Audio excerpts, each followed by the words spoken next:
let's see. Where is it? Trigger to impulse, impulse to... Yo, Mr. Bookworm, what you studying for? What? What am I studying for?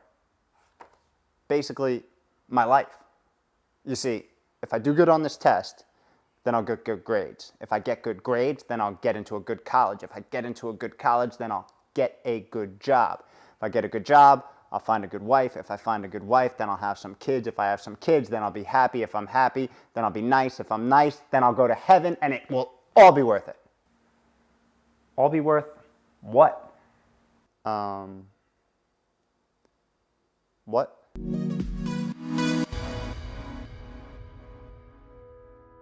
Yo!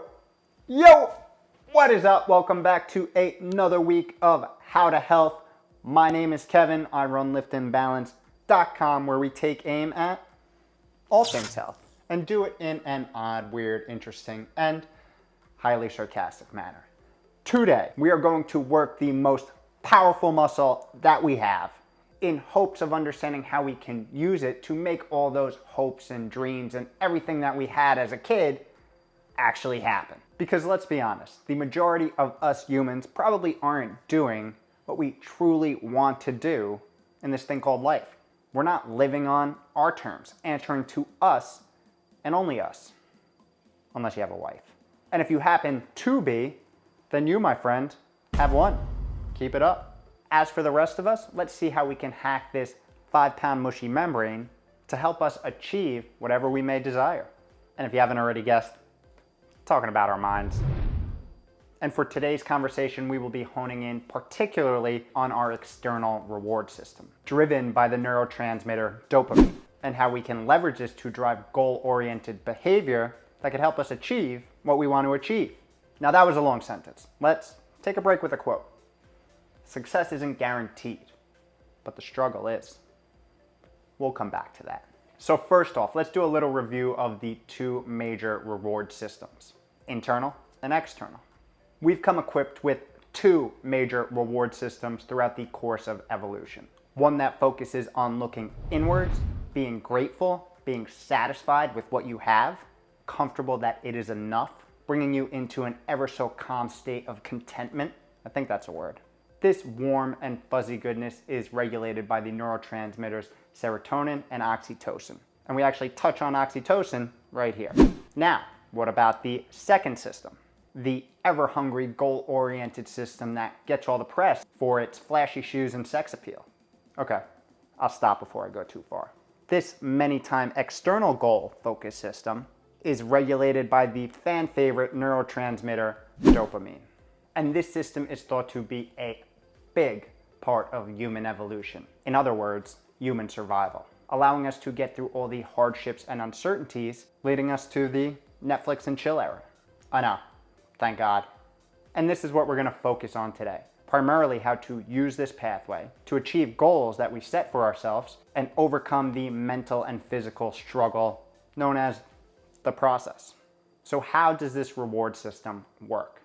And I can think of no better way of explaining this than plagiarizing from the renowned and esteemed neuroscientist, Dr. Robert Sapolsky.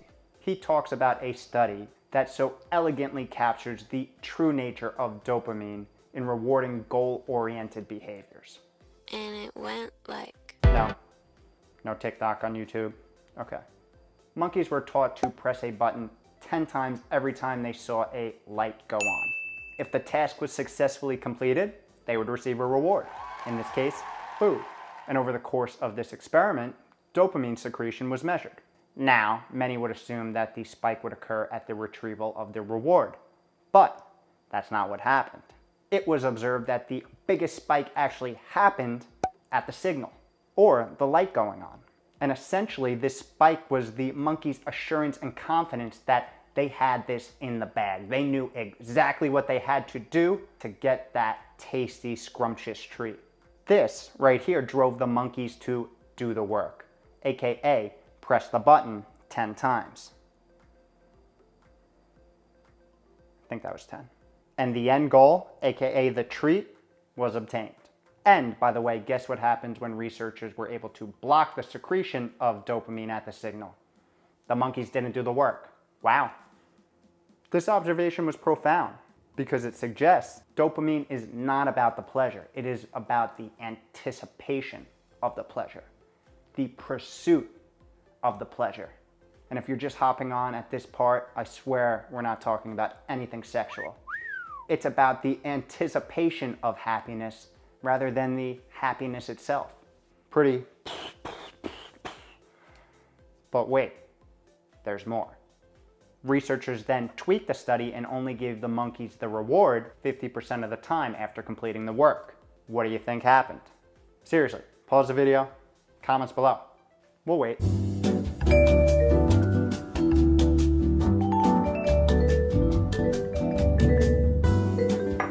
Holy shit, how'd you know?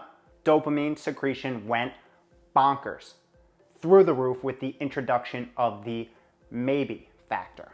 This right here is known as intermittent reinforcement, highlighting that you will get the most work out of an organism when the reward is uncertain, when there is a maybe involved. And I don't know about you, but I'm starting to rethink and reevaluate things a little bit here.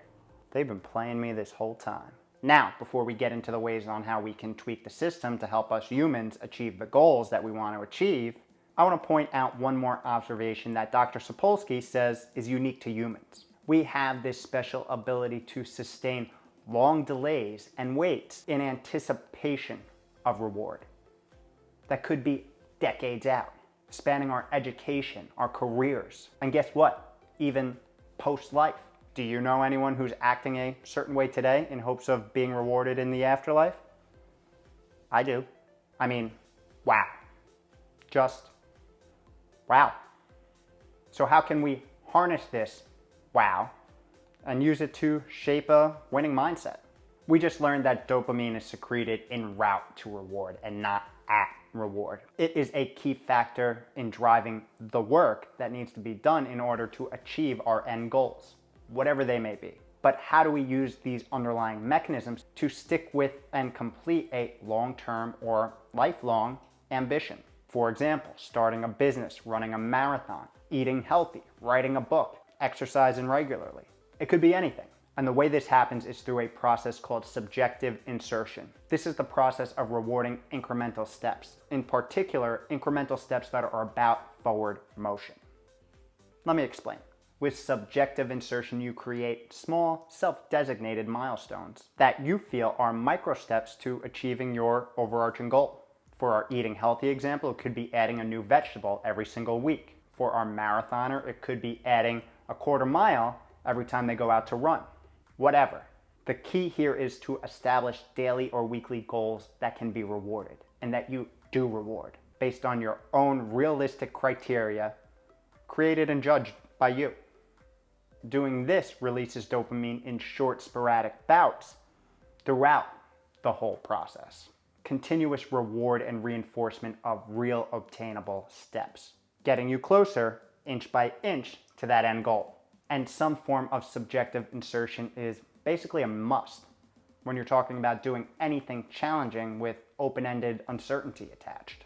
There is some really cool animal research that shows that physical action in the face of stress or threat triggers the dopamine reward system while suppressing the fear centers in our brain. This is our evolutionary gift to overcome adversity. So why the hell don't we use it here and now?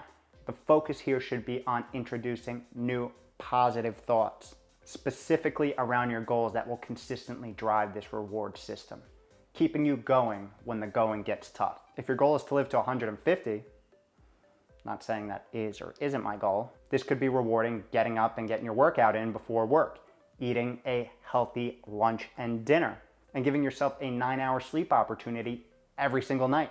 Don't be shy. Remind and reward yourself.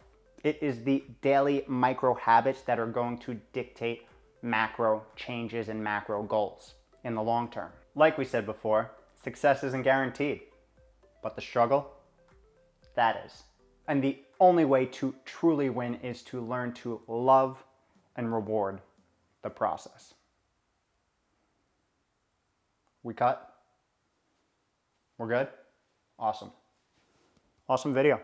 Good job, Kev. Oh, exit stage left.